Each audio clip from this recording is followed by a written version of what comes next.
읽어주는 교과 첫째 날 12월 20일 일요일 죽은 자들의 운명.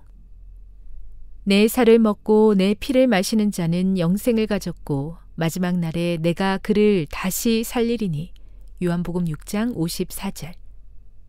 1600년대의 프랑스 작가 블레이즈 파스칼은 인간성의 상태에 대해 반추하고 있었다.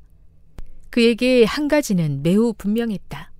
사람이 얼마나 오래 살든지 그 인생이 얼마나 선했든지 상관없이 그는 조만간 죽게 될 것이라는 사실이었다. 더욱이 사후에 이르는 것은 죽음에 앞선 이 땅의 짧은 인생보다 길 뿐 아니라 무한할 것이라는 사실이었다. 그래서 파스칼의 생각에 사람이 찾을 수 있거나 찾아야 하는 가장 논리적인 것은 어떤 운명이 죽은 자들을 기다리는지에 관한 것이었다. 그런데 사람들이 직위의 상실 또는 자신의 명예에 대한 상상의 모욕 같은 것에 흥분하면서도 그들이 죽은 후에 일어날 일들에 대해서는 아무런 주의도 기울이지 않는 것을 보고 그는 깜짝 놀랐다. 파스칼은 핵심을 짚었다. 그래서 성경도 예수님 안에서 구원을 발견한 자들에게 이르러 올 것, 즉 미래에 그들을 기다리는 것들에 대한 약속에 상당한 시간을 할애하여 언급하고 있다. 다음의 성경절들을 읽어보라. 이 말씀들은 우리에게 어떤 소망을 제시하는가? 요한복음 6장 54절, 3장 16절, 요한일서 5장 13절, 디모데전서 1장 16절, 요한복음 4장 14절, 6장 40절, 유다서 21절, 디도서 3장 7절. 영생은 십자가에 비춰볼 때 그 의미가 훨씬 잘 이해된다. 십자가에 비춰보면 영생 외에는 그 어떤 것도 의미가 없다. 우주의 창조주, 즉 모든 세계를 지으신 분, 우리가 살며 기동하며 존재할 때 의지하는 분인 하나님이 인간의 몸을 입고 오셔서 그 몸 속에서 죽으셨다. 무엇을 위해서이겠는가? 우리는 도로에서 죽은 동물처럼 어차피 썩을 텐데 말이다. 신약 성경이 숱한 영생의 약속을 포함하고 있는 이유가 그것이다. 왜냐하면 영원한 것들만이 보상을 보장하기 때문이다. 우리에게 수백 년 혹은 수억 년이 있어도 이 생의 불행을 메우기 위한 아름다운 순간들은 충분하지 않을지 모른다. 영원만이 모든 것의 균형과 그 이상을 가져온다.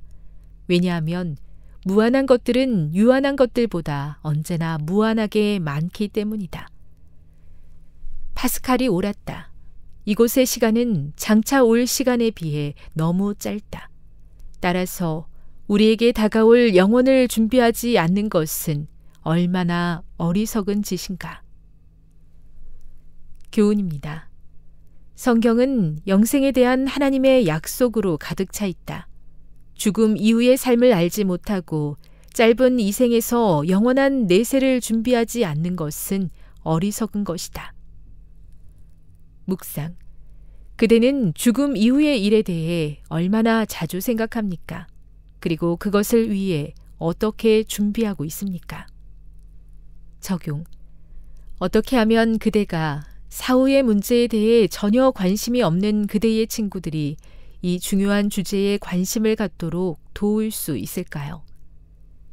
영감의 교훈입니다. 영생을 위해 지금 준비해야. 이 지상은 준비하는 장소이다. 그대는 한순간도 잃어버려서는 안 된다. 하늘에는 모든 것이 조화롭고 평화롭고 사랑스럽다.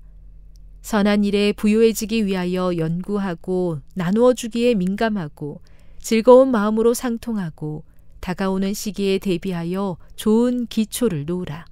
그리하면 그대는 영생을 붙들게 될 것이다. 교회 증언 1권 706. 아버지, 제가 오직 이 생만을 살 것처럼 이 땅에 시선을 고정하지 않도록 도와 주옵소서. 우리의 관심과 시선이 하늘을 향하게 하시고 영원한 것을 위해 일시적인 것을 포기할 수 있는 믿음을 주시옵소서.